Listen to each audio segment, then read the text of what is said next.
There's no Rocky Mountain High in Greeley, Colorado. The city is smack on the western edge of the Great Plains, but there is Rocky Mountain water.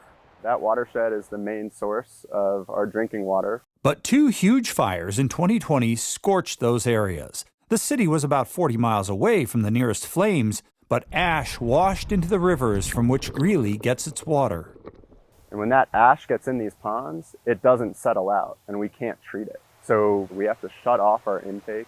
To have two fires in one summer affect all of our drinking water sources, that was a real wake-up call for us. And 5 years later, it's still an issue after storms. We're not out of the woods yet. Greeley is not alone.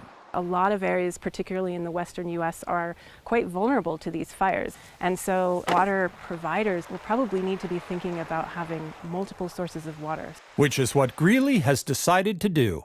We said, could we have many little reservoirs? Could we have a different kind of reservoir? And Terry Ranch was identified as an alternative, and it was an amazing alternative. Terry Ranch is an aquifer in northern Colorado, a giant underground sponge of rock and sand.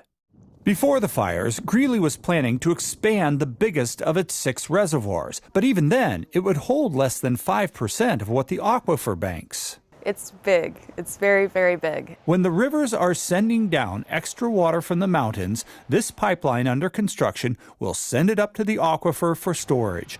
And if there's a drought or another devastating fire, they'll pipe the water in the other direction, from the aquifer to Greeley. Unlike the reservoirs, water in the aquifer is protected from drought and fire, giving Greeley the kind of resiliency that's needed with unpredictable climate and increasing fire danger. Yeah, lessons learned. It is an incredibly resilient source of water. In Greeley, Colorado, Brad Hicks reporting.